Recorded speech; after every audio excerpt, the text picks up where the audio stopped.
All right, guys, we are back in my garage for another video, and today we are finally going to be testing the new Flexfuel setup that I installed on my BMW X7. And again, a lot of you guys are asking, why would you want to run ethanol in a huge car like an X7?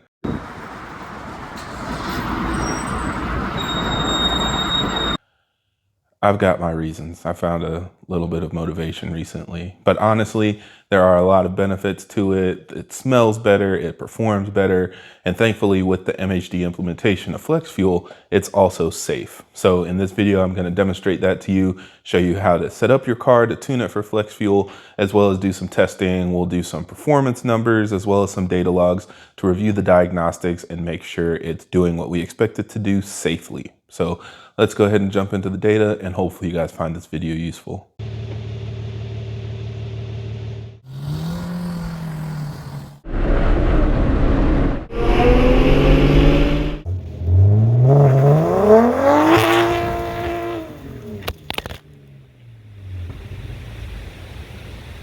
Now, before I share the numbers with you guys, I want to hear your guesses. What do you think the car is going to do? How much faster is it going to be compared to pump gas? Am I finally going to be able to 60 130? I'm definitely curious to hear your thoughts, so leave a comment down below and let me know what you're guessing. But yeah, so we've got the car set up for Flexfuel. As you guys saw in my last video, I installed the MHD Flexfuel kit. So if you need a DIY or instructions on how to get that installed or a link on where to buy it, I'll have that referenced in the video description to help you get started. But now we've got it all set up with the hardware side. Now we need to do the software side, because these cars do not work with Flexfuel from the factory. So you do need to tune your car.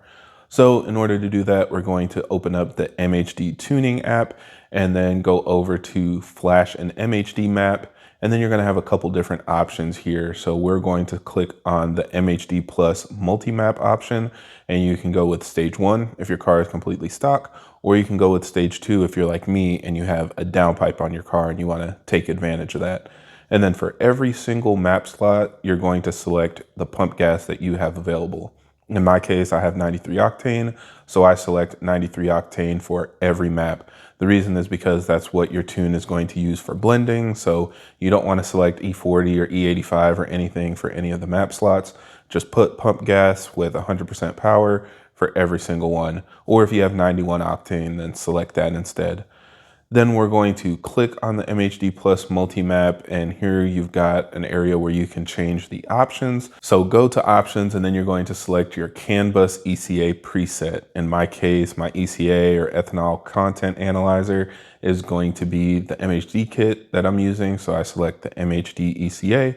And then we are going to check the box for Flexfuel. Again, this is very critical if you want Flexfuel to work. Without turning that on, you're going to be able to see ethanol content in the app, but it will not do any automatic adjustment. So make sure you check the Flexfuel box. Then go through the rest of your options like usual. If you have any settings you want to adjust for your burbles or for cooling or anything like that, feel free to set that up before you flash the map. And for each map slot, you can change things like your burble settings and your cold start noise reduction and stuff like that. So do that just like normal, and then go ahead and flash your map. Now, if you want to make sure that all of this is taking properly, what I recommend is going to the monitoring screen, click on data logging, and then when your dashboard comes up, you want to change one of your gauges to show ethanol content. So select the ethanol content parameter that you prefer. There are two. One is CAN, and that's going to show the actual reading from your Flexfuel sensor. And then the other one is active, and that's basically what your tune is using or blending for based on the reading from your ethanol sensor. So both of those should be the same. If you ever have a discrepancy between the two, then that means either you're having an issue with your sensor, or potentially your app and the tune that you flashed are not actually synced together. So you need both the app version and the tune version to be the same. And if you re-flash your tune, then it should make both of those match up. So you can kind of see in my case, I put the ethanol content analyzer on, then I turned on the car, and as fuel started flowing through the sensor, it ramped up to E10 because I just had E10 93 octane in the tank. So all good to go. Now time to get some testing done. So we're going to do this just like last time. The first thing we're going to do is run some Dragys with pump gas. Then we're going to add some ethanol and get as close to E40 as possible. Then we're going to pump as much E85 as we can and see how the car can handle higher ethanol mixes or full E85 effectively. So Starting off, like I said, we had pump gas in the car. Car still couldn't 60 to 130, unfortunately, so I did what I could. But looking at the Dragy numbers with our custom settings, we did a 50 to 100 in 7.94 seconds and 50 to 120 in 13.34 seconds. So pretty good, you know, for a big heavy SUV, but nothing crazy. The other thing I think is funny is just how long it takes the car to go from 100 to 120. You know, regardless of pump gas or not, I think just the size of the car, the weight of the car, the aerodynamics have a huge factor. And so you can see why the car struggles to get up to 130 on Kern Raceway. So it took an extra 5.5 seconds just to get from 100 to 120, but is what it is. You know, we're dealing with a set amount of space and, you know, the car's doing what it can. So then we went ahead and pumped ethanol in the car. And keep in mind, I wanted to calculate the mix. You don't have to do this with Flexfuel, but to get it to as close to E40 as possible, I went into the hidden menu in order to see exactly how much fuel was in the tank. And then I used that to help calculate my ethanol mix to get to E40. So if you need instructions on how to do that, let me know. I might make another video showing how to do it on the X7, but it's the same as pretty much all the older BMWs. So started pumping it up, put ethanol in the tank and got it to around E45 is what the gauge was showing, and did another Dragy pull. And finally, I was able to 60 to 130. So we got the car up to speed, and for reference, we'll do the custom modes as well. It did a 50 to 100 in 6.91 seconds, 50 to 120 in 11.57 seconds, and 60 to 130 in 13.67 seconds. So I don't have a 60 to 130 to reference. None of my other setups were able to get up to 130 in the space we have given, but you can see on the 50 to 100 and 50 to 120, it was 13% faster than it was on pump gas, which obviously is very significant. So very happy with those gains, but you know we're not done yet. So now it's time to pump as much E85 as I can. And unfortunately, you know, I did what I normally do. I put the E85 handle in the car, locked it, and just let it fill all the way up. But when I drove around, it was only getting up to around E60. I guess I didn't run enough pump gas out of the car to get it higher. So I just kind of did what I could with the E60 mix. And I was able to get my 50 to 100 at 7.34 seconds, my 50 to 120 at 11.88 seconds, and my 60 to 130, again, I was able to get up to 130, and it was 13.82 seconds. So it was 8% faster than pump gas on the 50 to 100 and 11% faster on the 50 to 120. But it was 1% slower, which is, you know, arguably negligible, but it was slower as we added more ethanol. And I think that's exactly what we expect. As I've talked about in my previous videos and explaining the MHD Flexfuel, the way that it works is it basically goes from your pump gas setting, ramped up in power, you know, your boost and timing and everything, to peak performance at an ethanol mix. It's either E30 or E40, depending on your setup. And then it drops back down. So to keep everything safe, as you go towards full E85, boost drops down, so you're going to be a little bit slower than you would on an ethanol mix, but it's still significantly faster than we were on pump gas. So pretty much right on track with what I expected, but I decided I wasn't done. So I drove the car around for about 2 weeks to get the ethanol down as low as I could, and then I filled up with E85 again. I think my ethanol content locally is just a little lower than usual. Normally around this time, it's at least E82. But I was only able to get it up to E73, and that was after mixing it with E60, and it was less than a quarter tank. So it is what it is. Again, we did what we could, but that's about as close as we could get to E85 without running, you know, 2 tanks of gas through. That would take me a month to get through. So we did another run with E73. But the crazy thing is the DA was actually negative. That never happens in Cincinnati. At least I've never noticed it before, but we had nice cool temps. The sky was clear, pressures were high. So it was time to do my BMW X7 glory run. I guarantee you that's probably the first time you've ever heard that. So starting off with the same E73, now with as much ethanol in the tank as I could, I ran it down to about a half tank. And then we did our 60 to 130, and it was 13.24. So I took over a half second off of my 60 to 130 just from having better ambient conditions. And I got super excited because it was time to put in E40 and see what the car could do. Would I be able to finally get into the 12s? You know, let's go and see what we can make happen. So filled up the car. It actually needed a lot of pump gas to make it all equal out to get to E40. But put that in the car, went and did another Dragy, and I got 13.23. So zero point zero 0.01 faster than it was on full E85. Now, granted, again, the car was heavier because it had more gas in it. Also, the slope was not as low. So there were just a lot of different variables. I think I had driven around for about 30 minutes or so it wasn't exactly back to back. But it is what it is. As I've said before, a lot of people don't trust dyno numbers, but drag data and performance times can also vary a lot depending on conditions and things like that. So I think overall we know E40 is faster than E85 typically, but depending on conditions and all of that, you might see different actual metrics. Now, something else I thought was interesting is my BMW 340i ran a 11.8 to 12.1 60 to 130 with the stage 1 tune, so just a flash. So that means when it was stock, it was probably around 13 to 14 seconds. And that's right where the X7 is now. So effectively, with a tune and some ethanol, you're able to make your BMW X7 be just as fast as a 340i, definitely faster than a stock 328 or 330i. And I think that's pretty impressive. So again, this car isn't going to be anything crazy. I'm just kind of having fun with it. But the fact that the performance numbers speak for themselves, I think is everything I need now. So finally feeling validated, but performance isn't everything. Let's look at our data logs to make sure that this is running safely. All right, guys, so let's go ahead and take a look at our data logs. Again, we're gonna do this just like before. So starting off with our pump gas logs, this was actually one of my first Dragy pulls. And you can see if I select ethanol content, we are at E10. So this is just 93 octane, nothing special. As usual, we'll isolate the area where I'm full throttle and we'll just look at the first pull.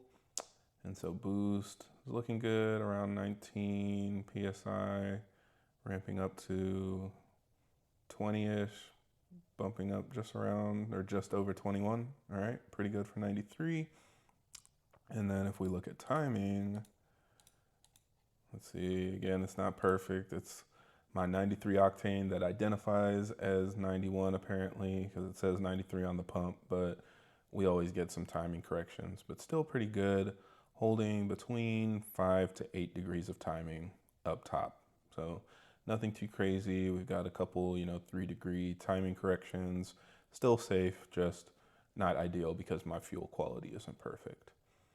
Now let's go over to E40, and this is my E40 regular log. So I did a couple Dragy pulls, but as you can see, this is just a single gear pull.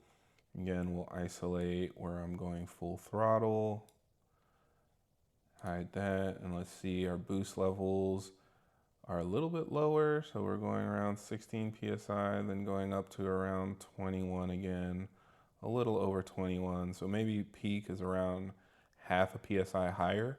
I think the car was also adapting a little bit because it over boosted, then pulled back, and then kind of started ramping up. So probably with more driving, this log could be a little bit cleaner, but this was my first pull after switching to E40, but still pretty good. And you can see almost 22 PSI, that should be plenty.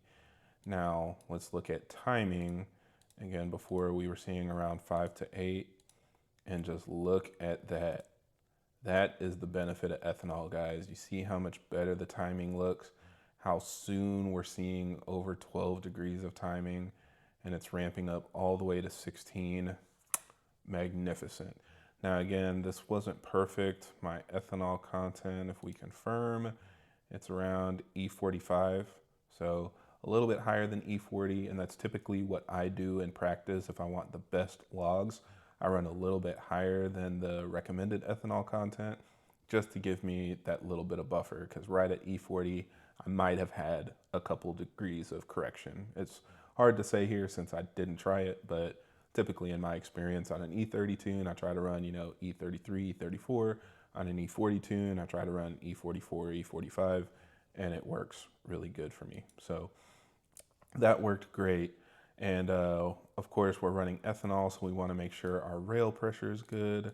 So let's hide some of this noise and add rail pressure, request, and target. And as you can see, it's basically one solid line hovering around or just over 5,000 PSI. So yes, with E40 in the tank, if you didn't already realize it, the tune can handle it even when we're hitting, you know, over 21 PSI. I think at one point we were at almost 22, and rail pressure's holding great.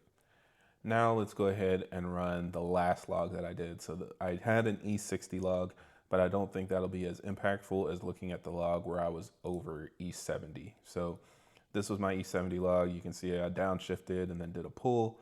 So nothing crazy here. Again, isolate the section where I'm full throttle up to red line. And let's see where our boost is. So again, boost is a little low. And as we ramp up, it goes just over 17, 18, high 18s, almost 19 PSI. Now this is exactly what we expect because again, boost will go up with E40, but then we need to pull back when we go to full E85 to keep our fuel system safe. So that's really important to make sure that we're not overwhelming the fuel system and causing issues. And in order to confirm that, we can look at our rail pressure. And again, it looks great. There's this little dip in the middle. It drops about 100 PSI, nothing crazy. And then it catches back up and it's running perfectly all the way to red line. So again, this is very safe. I've done this multiple times on multiple platforms for a while now, and it just works flawlessly. This was just one pull after weeks of running this high amount of ethanol. And again, just to confirm, there's no funny business. Here you can see the ethanol content. So on this pull, it was around E70. I think I saw as high as E73 while I was driving around. But yeah, so during this pull, it was reading E70. Cool. So last but not least, we've got good rail pressure. We've got okay boost pressure. But why was this faster than pump gas? And again, the timing is everything. So look at the timing here. Looks like we do have one correction. I'm surprised to see that, but maybe it's just due to, you know, the air quality or something else. But we're seeing 19.5 degrees of timing. And this is the whole story, guys. When you go from pump gas to full E85 or E40 to full E85, you're going to have to pull back boost, but you can run so much more timing, and you guys know B58s love timing. So this is where the performance is coming from. Even if you're dropping 2 PSI, adding an extra 6 degrees of timing is gonna more than make up for that and give you the added performance benefit. So yeah, I mean, very happy with how this is all adding up. I'm looking at this and thinking this is a timing correction, but it pulled timing down to 16 degrees, considering it was targeting 19 degrees. So yeah, it's just because the target is so high with this much ethanol, and probably if I was closer to E85, it would clean that right up. So very happy with how this performed, very happy with how this log looked. I think overall, it's really exactly what everybody would want. Oh, and I just realized we didn't look at lambda, so a lot of people are assuming this is like a 14 AFR tune in order to run E85 safely. And no, as you can see, AFRs drop as you go through the rev range, drops to 13, then down to the 12s. So yes, this is a very safe tune. This isn't designed to just give you a couple glory pulls and then blow up or something like that. It is going to target safe AFRs and run at safe AFRs. And in reality, E85 does burn cooler than pump gas, so you can run it more lean and still have safe EGTs, but they still lean on the side of safety and target AFRs in the 12s. So yes, you're going to be flowing plenty of fuel. This is a reason why E85 burns so fast, because it's targeting the rich mixture that you need to keep everything safe. So yeah, that's all the data we have. Hopefully this helps reinforce what I've been telling you guys for a while. This proves a couple different things. One, yes, your car can run full E85 on a stock fuel system. Guys, I've been doing this since 2020 on my 440i. Then I did it in 2023 on my 340i, and now I'm doing it in 2026 on my X7. So over and over again, we've been able to demonstrate that these cars can handle full E85 on a stock fuel system. And somehow we still have people saying it's not true. So again, I'm showing you the results. I'm showing you the data. Please help me spread the good word about MHD Flexfuel and B58 capability so that we can get past this myth that our cars can't handle over E30 or E40. Now, the other thing I want to remind you is Flexfuel isn't needed to run ethanol. I'm doing it for the convenience because my wife also drives the car. We go on road trips and things where I don't want to have to worry about calculating an ethanol mix perfectly every time.